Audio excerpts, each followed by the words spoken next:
Round 10 of the Formula One season has brought us back to Circuit Gilles Villeneuve for the Canadian Grand Prix, and it seems like we got good news for Canadian race fans, as the home driver, Lance Stroll, seems like he'll be taking part in this one. DZ and Tim Hauraney down at track level. We're with you.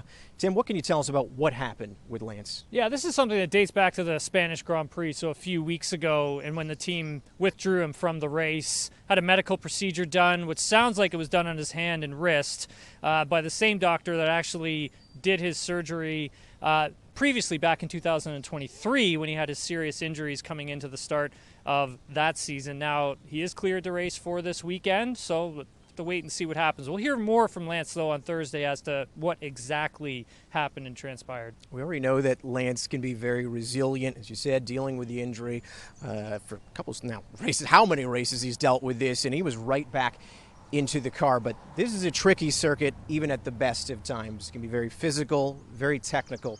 Do you see any issues, perhaps, that Lance will have to deal with the injuries that he is dealing with? Yeah, hearing from the team, he's done a test in what they call a TPC program, so testing of previous car, and he'd done that earlier this week at Paul Ricard's circuit, and he'd done it in a 2023 Formula One car, the Aston Martin that was raced in 2023. So he's done plenty of laps, and from my understanding, doing that many laps in the F1 car, it sounds like it was a good program for him. So if he's able to get through that, then he should be able to get through this weekend here in Montreal pretty cleanly. What can you even speak to? I mean, obviously, again, you have experience on this track in a race car. What does that even feel like with the sensations going through your arms as you're trying to navigate this circuit? No, it's a good question. I mean, when we take a look at athletes who compete in other sports series and we look at F1 drivers, one may not think they really experience injuries, but F1 drivers do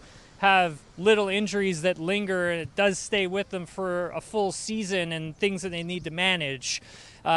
For Lance in particular, when it comes to hand, wrist, I mean, even with his injuries in 2023, it was ankles as well. So it's pretty serious injuries that he had before the season started in 2023.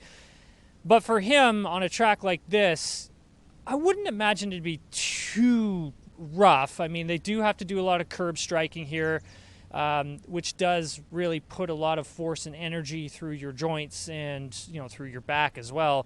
But if he's able to get through a full TPC test program, then I think he shouldn't have any problems here. I mean, yes, is he going to be battling things that are going to maybe give him a little bit of pain here and there? I mean, sure, but again, all these drivers are battling something at some points in the season. A big part of the discussion as well around this was on the reserve driver that Aston Martin has in Philippe Drugovich. It seems obviously like he will be racing in Le Mans this week instead, but do you think there is going to be a chance where, let's just say that Lance, he goes through this race, still feels a bit of that discomfort, and we might see Drugovich in an Aston Martin this year at some point? I think Lance will be clear for the season, but, however, if there are more lingering issues, at this moment we don't know, but if there are, I mean, Felipe Drugovich would be the next driver I would assume that would come in. He is their reserve driver. It only makes sense. He knows the team well. He knows the car well. He's been in the simulator a lot. So, yeah, I would say if anything were to happen to either of their drivers, Drugovich should be the next driver up. However, they do have Stoffel Van Dorn as well if they really need someone. And if you even go further back than that, I would say that Valtteri Bottas could also be one of those drivers that could come in to replace one of them, only because him being a Mercedes reserve driver, sometimes teams that run Mercedes engines, like Aston Martin does, sometimes they do pick from that Mercedes reserve driver pool as well. So that could also be an option in the future as well if anything, again, were to happen to either driver. Do you think with this being his home race, the Canadian Grand Prix, I mean, again, he clearly was motivated the last time he was injured to get right back into the car. But do you think that'd be a motivating factor just so he could be here in front of these home fans? Yeah, 100%. I mean, this is a track that he's always gone really well at, scored his first points in Formula One right here at this track in 2017.